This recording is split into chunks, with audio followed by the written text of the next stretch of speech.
Un orage magnétique, un trou dans la couche d'ozone, une antenne émettrice vieillissante. 4 chroniqueurs d'une émission de radio montpelliéraine ignorent que cette combinaison d'événements va les précipiter dans les couloirs de l'espace et du temps. S'apercevant qu'ils sont toujours écoutés, nos consciencieux professionnels décident de continuer coûte que coûte à faire leur travail. Depuis, ils errent d'époque en époque dans leur station de radio pour le plus grand plaisir des auditeurs. Ils sont perdus sur les ondes.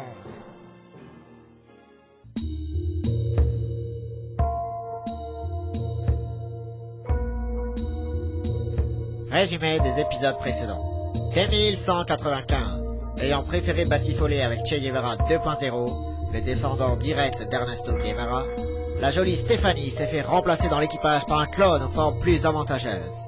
Conditionnée pour remplacer son modèle, la nouvelle Stéphanie a perdu la mémoire et oublié ses origines artificielles. Elle suivra donc les garçons de l'équipe dans leurs aventures à travers l'espace et le temps, jusqu'à ce jour. Fatigue.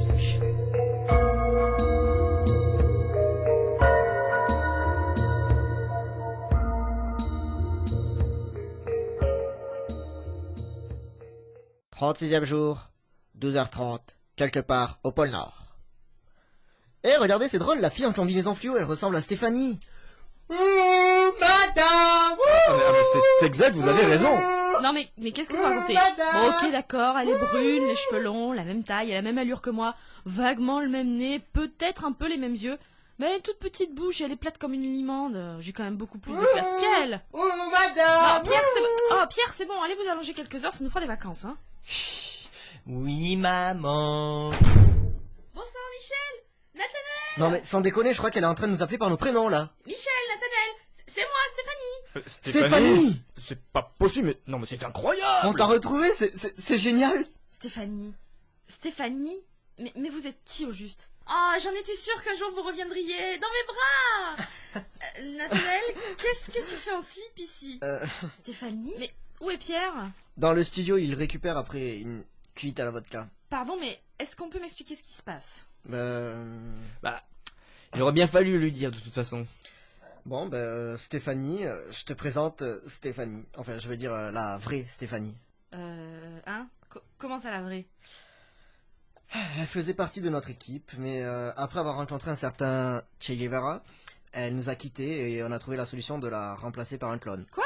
Un clone qui a tellement bien appris son rôle qu'il se souvient même pas qu'il n'est pas l'original. C'est toi, Steph. Mais... Ah, vous l'avez bien choisi, les garçons, hein. Mais dites-moi, c'est quoi ces deux énormes machins là devant, sérieux? Je crois qu'il n'y avait pas d'autre modèle. Mais bien sûr. T'as de la chance que je sois trop contente de te retrouver, toi, hein. Je peux toucher? Mais arrêtez de me tâter comme ça, espèce de mauvaise copie. Nat, Michel, dites-moi que c'est pas vrai. C'est quoi cette histoire de clone? Je suis Stéphanie, merde. Arrêtez de me parler de moi comme un objet, bordel. Ah ouais, remarquable. Elle se souvient vraiment de rien, et... Bon, même si la technique a évolué aujourd'hui, je dois avouer que ce modèle-là était vraiment perfectionné pour son époque. Oui, mais hein. vous arrêtez, oui? Son époque, comment, mais nous ne sommes pas en 2195? Non, je vous ai laissé il y a exactement 30 ans. Et le fait que vous ayez atterri ici, au pôle Nord, juste devant ma base de recherche, n'est sûrement pas une coïncidence. 30 ans. Attends, je comprends pas. T'as 50 ans? Bien conservé, n'est-ce pas? La science de l'esthétique a fait des progrès depuis le 21e siècle. Base de recherche. Vous êtes une scientifique maintenant. Oui, mes collègues et moi-même menons des recherches sur l'amélioration des conditions de vie des animaux du parc. Et justement, je mène en parallèle une étude sur les voyages spatiaux temporels. Attendez, là-haut. Faudrait peut-être arrêter de parler entre vous comme si j'existais pas, hein. D'abord, qu'est-ce qu'elle raconte, la rachitique, Non là, mais hein? Steph, calme-toi. Rachitique? Non mais pour qui elle se prend, la siliconée? Que je me calme? Mais tu te rends compte de ce que t'es en train de me raconter, là, Nat? Non mais ça va, c'est encore un coup de beuchat, ça, j'en suis sûre. Et d'abord, qu'est-ce qui me prouve toutes vos histoires de clones et tout le bazar, là? Ouh, mais ça caille ici. C'est vrai, je suis pas trop habillé en fait. Nathanaël, va te chercher une combinaison dans mon labo. Stéphanie, mais calmez-vous. Toi, c'est facile de le prouver, ma cocotte, hein. Date de naissance, facile, 2 juillet 1984. Ok. Lieu de naissance, Menard-les-Deux-Églises.0. Perdu. Cette ville a été reconstruite et renommée en 2110. Et alors, qu'est-ce que ça change? Elle était tue, hein. Ah, ça va mieux, je crois. Pierre, ça va, Pierre? Pierre, ça va? Ouh là là. De Stéphanie. Ouh, je vais aller me recoucher. Pardon du dérangement. Non, mais Pierre, Ah, toujours aussi drôle ce chat. D'où vous connaissez Pierre d'abord, vous? Oh, mais elle commence à m'ennuyer, votre clone, là. Elle doit avoir un défaut de fabrication. Ne me touchez pas! Attendez, j'ai peut-être un moyen de lui prouver une fois pour toutes que je suis l'original. Mais fous-moi la peste! Ah! Ah! Mais ma voix, mais qu'est-ce que t'as fait? Ah oui, sur les vieux modèles, il y a toujours un bouton pour modifier la voix. Mais oui, c'est vrai, la voix de Pierre était programmée dedans. Ah, te revoilà. Tu vois, cette combinaison rose était faite pour toi. Nat, mais fais quelque chose pour ça. Attends, laisse-moi toucher à ce truc. Ces empaffés de socialistes. Bonsoir, j'aime les betteraves. Ça, connard. Hey, David Hamilton. Je ne suis pas maquillé. Steph? Je crois que vous l'avez détraqué. 37e jour. Conférence de rédaction. Oh, ma tête. Bien le bonjour, Pierre. Bien dormi? Vous avez vu l'heure? Quoi alors? Oh non! Qu'est-ce qu'on fait? Non, pas ça. Stéphanie 2.0 est muette, vous avez la gueule de bois, je crois qu'on va manquer de journalistes en forme aujourd'hui. Je suppose que je peux peut-être vous aider. Je connais bien le coin et ça me rappellera mes 20 ans. Vous ferez ça, Stéphanie? C'est super parce que... Bah, franchement, je vois pas pourquoi je le ferai pas. C'est évident que vous avez besoin d'aide et je le ferai avec plaisir. Ah, merci beaucoup. Oh non, mince, le voyant rouge s'allume. Je me lève à peine, j'ai mal au crâne. Je peux pas boire un croissant et du café avant? Allez Pierre, de toute façon, vous savez bien qu'on a rien de tout ça ici. Bon, allez, on se dépêche. Antenne dans 5, 4, 3, 2... Oh. Bonjour, vous êtes bien sur Radio Clapas. Ça fait tout drôle de dire ça. Nous sommes le jeudi 20 août 2225. Il est midi. C'est la quotidienne présentée par Pierre Bechat et ses chroniqueurs. Eh oui, chers amis du 21e siècle. Nous revoilà pour une nouvelle émission. Nous avons cette fois une bonne avance sur vous puisque nous sommes dans votre futur. Près de 2 siècles en avance et nous pourrions voir les progrès effectués par notre civilisation si seulement nous n'avions pas atterri en plein milieu du pôle Nord, quoi. Hein. Nous avons trouvé mieux qu'un aperçu de l'humanité civilisée du 23e siècle, puisque nous sommes tombés par le plus grand des hasards sur notre chère Stéphanie, qui s'est construit une vie de scientifique depuis qu'elle s'est séparée de nous, il y a 30 ans d'ailleurs. Mais nous allons y revenir plus tard. Tout d'abord, la météo.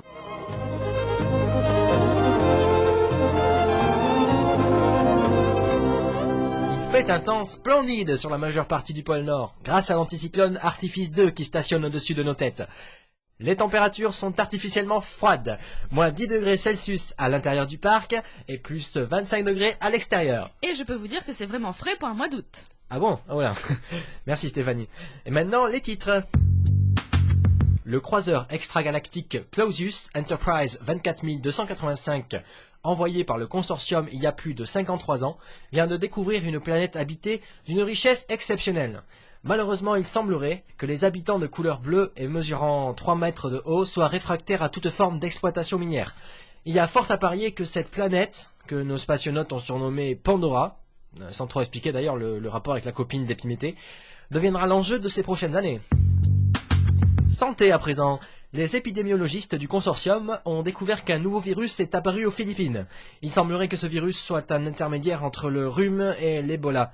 Les personnes atteintes sont prises de violents éternuements hémorragiques. Oh, quelle horreur. Oui, hein. Concrètement, chaque éternuement provoque de terribles jets sanglants.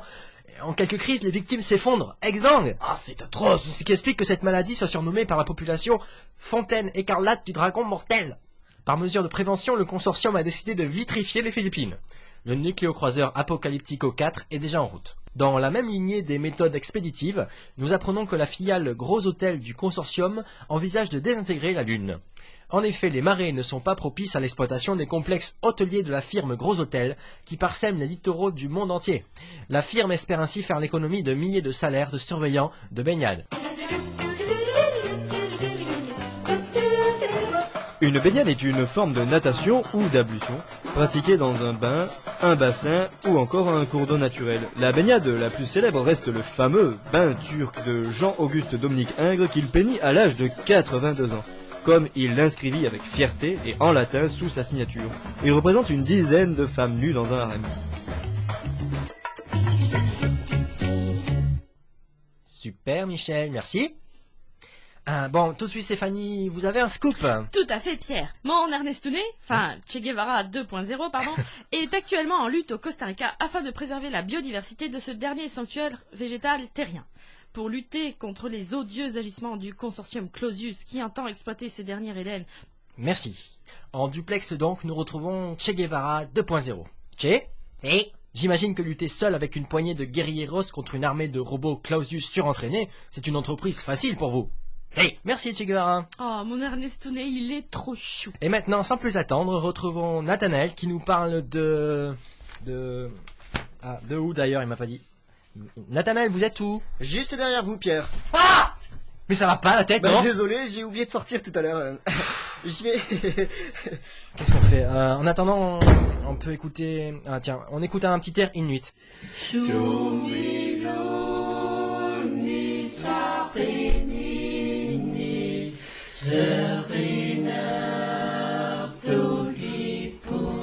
Ça nous rappelle une bien belle tribu décimée il y a bien longtemps. Bon, alors maintenant, Nathanaël, ça va? Oui, Pierre, alors je suis parti en courant du studio, en courant parce qu'un pingouin m'a dérobé mes patins à glace, juste quand j'allais les mettre. Nat, y a pas de pingouin dans cette partie du globe. Je me suis éloigné autant que possible de la base de recherche où nous sommes stationnés. Et je pense que je me trouve actuellement dans le parc de Snowland. Oui, Snowland, c'est un peu tout ce qui reste du pôle Nord à cette époque. Hein.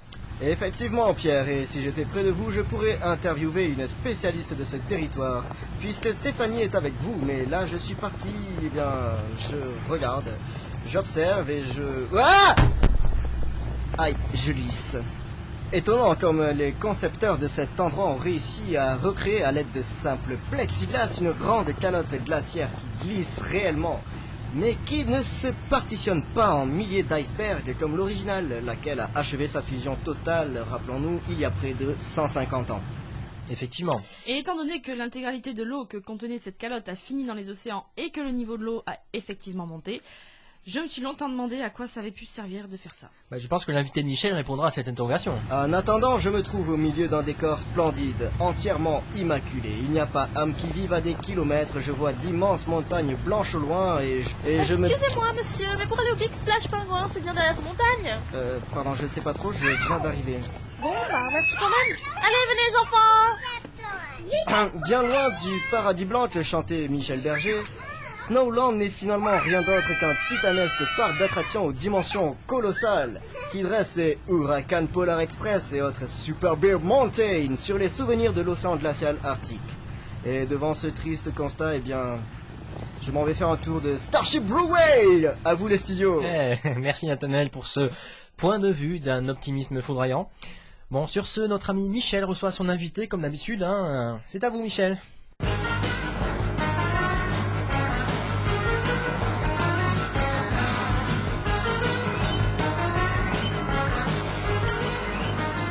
Aujourd'hui, chers auditeurs, je reçois un individu exceptionnel, et ce pour plusieurs raisons. Primo, il ne s'agit pas d'un humain. Secondo, il appartient à une espèce disparue. Tertio, il est très poli. Qui a dit Témis Roussos? Non, elle est un petit peu éculée celle-là. Alf. Qui a dit Alf? Non, s'il vous plaît, on ne mange pas de ce pain-là dans cette émission. Sorte de chat. Oh. Enfin, je vous imagine pantelas d'impatience devant votre poste, chers auditeurs. Quel incroyable invité cet investigateur talentueux a-t-il encore déniché? Allez, je vais épargner vos nerfs. Voilà. Je reçois Gru-Gru, l'ours polaire. Étonnant, non? Bonjour, monsieur. Avant que nos auditeurs crient à l'escroquerie, il faut que j'explique comment je peux converser devant vos oreilles ébahies avec un ours. Il faut dire que je ne suis pas n'importe quel ours. En effet. Auriez-vous l'amabilité de nous conter votre histoire, d'ailleurs? C'est simple. Un jour, le SCP, Species Conservation Program, a décidé de recréer l'ours blanc afin de le réintroduire dans le parc de Snowland. Recréer? Mais qu'est-ce à dire? Eh bien, il y a bien longtemps que le dernier ours blanc a tué le dernier phoque. Alors, pour me créer, ils ont récupéré de l'ADN de panda. Vous êtes donc issu du patrimoine génétique d'un panda, mais comment est-ce possible? Cela n'a rien de surprenant. Le panda est le dernier ursidé existant. Il subsiste une population importante dans le parc naturel du Sichuan. Vous ne ressemblez pourtant guère à un panda. Ah pardon, je me nourris exclusivement de bambou. Mes concepteurs ont également introduit dans mon ADN du lapin albinos pour la couleur, du chat angora pour le pelage, du chameau pour la taille et du léon zitrone pour les capacités langagières. La génétique a vraiment fait des progrès formidables. Oh ben, ils font un peu ce qu'ils veulent maintenant. Le cochon photosynthétique qui défèque les saucissons. La charcuterie artisanale par Clausius. Le chat détritivore à poils hypoallergéniques. Le parfait animal d'intérieur par Clausius. Ou le gecko lave-vitre. Des vitres plus propres grâce à Clausius. Oui, mais où sont l'éthique et le respect du vivant là-dedans? C'est l'évolution. Certaines espèces apparaissent, d'autres disparaissent. À ceci près que jadis, les moteurs de l'évolution étaient le hasard et la nécessité. À présent, c'est la lubie des humains. J'ai parfois honte d'être humain. Ne soyez pas excessivement misanthrope, monsieur Fermat. Votre espèce a des côtés attendrissants, comme cette tendance à la nostalgie. C'est ainsi qu'ils ont eu envie de revoir des ours blancs. Et me voilà. Quelle vie! Un ours albinos, mangeur de bambou, chargé de distraire les touristes. Mais c'est la planque, passez-moi l'expression. 10 kilos de pousses de bambou par jour, semaine de 30 heures, 9 semaines de congés payés. Chaque année, je pars 1 mois dans le Sichuan. Autant vous dire que j'ai un certain succès avec les femelles du parc. Vous pensez, un mâle, au pelage immaculé, et 2 fois plus grand que les autres. Ça les rend folles, mais leur conversation me lasse. Les ours font du tourisme sexuel, époque merveilleuse. Vous me semblez tout aigri, monsieur Fermat. Détendez-vous, la vie est courte. Souvenez-vous de la tendre indifférence de l'univers à notre endroit. C'est du Albert Camus. Oui, merci, je connais. Mais pour rester chez les philosophes, vous me rappelez plutôt le Pangloss de Voltaire. Ne tombons pas dans la caricature. Je suis ni panda, ni pangloss. Excellent. Ah oui, c'est drôle. Trêve de coxigru, je n'égare pas avec Pangloss que tout est bien dans le meilleur des mondes. Cependant, la sagesse élémentaire exige de regarder le monde sans aigreur ni rancœur, par cette modeste fenêtre que représente notre courte existence. Vous avez trouvé plus verbeux que vous, Michel, là. Un peu de respect, Beuchat. Le QI de cette créature dépasse largement le vôtre. Laissons donc, Michel. La bave du crapaud n'atteint pas l'ours blanc. Bien envoyé, mon C'est cher quoi Grugru, bien envoyé. Eh bien, je dois dire que cette brève rencontre fut très stimulante pour l'esprit. Plaisir partagé. Je n'ai pas souvent l'occasion d'aborder la pensée de Voltaire avec les touristes, voyez-vous. Je vous remercie pour votre gentillesse. Au revoir. Fort sympathique ce plan Tigrane. Enfin, il avait la laine chargée quand même. Mon avis, il doit pas boire que de l'eau de mer, hein. Non, Pierre. L'odeur de vodka, c'est le vomi sur vos vêtements. Ouais, d'accord. Chers auditeurs, sur cette note poétique, nous allons vous rendre l'antenne et nous espérons vous retrouver demain, à midi toujours, hein, pour un nouveau numéro de la quotidienne. C'est bon, on n'est plus à l'antenne, je crois. Bon, allez, tenez, Pierre, vous l'avez bien mérité.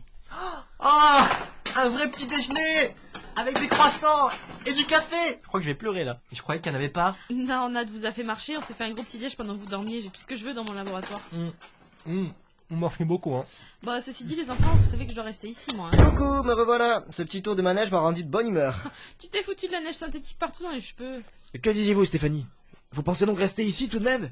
Bah, vous savez, je viens de passer 30 années de ma vie dans ce siècle-ci, ça m'a fait vraiment plaisir de vous revoir, c'est vrai. Mais ma vie est ici, j'ai un mari, des enfants. Je vous l'ai déjà dit, vous savez, je n'ai toujours pas changé d'avis.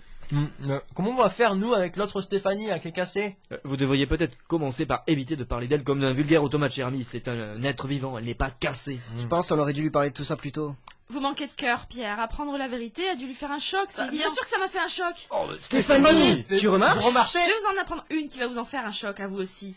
Mademoiselle Stéphanie, soi-disant l'original. Vous aussi, vous êtes un clone. Il n'y a que des benets comme mes collègues pour ne pas remarquer que vos cheveux sont synthétiques. Hein? Mais ça n'échappe pas à l'œil d'une femme. Mais qu'est-ce qu'elle raconte? Je savais que vous vous en rendriez compte. Mais je suis au courant, ma chère Ferrette. Le consortium n'envoie plus que des clones pour étudier les animaux. Les humains se sont reclus à un point qu'ils ont peur du moindre contact avec le sauvage et le naturel. Stéphanie, c'est vrai? Tu n'es pas la vraie alors? Non, je ne suis pas la vraie Stéphanie. Ça La alors vraie est auprès d'Ernestounet en train de se battre pour la sauvegarde du Costa Rica. Mais vous la verrez un jour, je vous le promets. Vous êtes inscrit dans ma mémoire artificielle. Maintenant, je dois vous laisser, je retourne voir Grugru, il m'attend. Au revoir les gars. Au revoir, Steph. Au revoir, Stéphanie. À bientôt. Ouais, salut, Steph 3.0. Bon débarras. Non mais vous avez entendu sa voix, un peu rien à voir. Hein. Bon les gars, bon sang, vous allez arrêter de faire la gueule. S'il y a quelqu'un qui doit se mortifier ici, ça doit être moi. Je suis désolé, Steph, on a eu tort de rien te dire. Je pense qu'on a peut-être un peu manqué de psychologie là. Non mais je rêve, ne serait-ce pas comme un soupçon de mea culpa que nous faites là, Beuchat? Bon, ça va Michel, hein, sinon je vous renvoie avec votre ours là. Ouais, bah j'espère qu'on arrivera en 2010. On aurait peut-être dû vous remplacer, vous aussi. C'est fini, vous deux. Non mais vous êtes vraiment...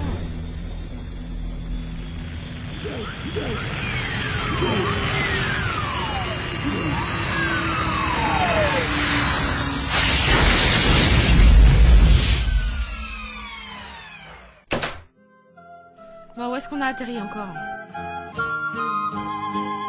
Bon, mais vous croyez que c'est un alien qui cherche à lui retirer de la poitrine?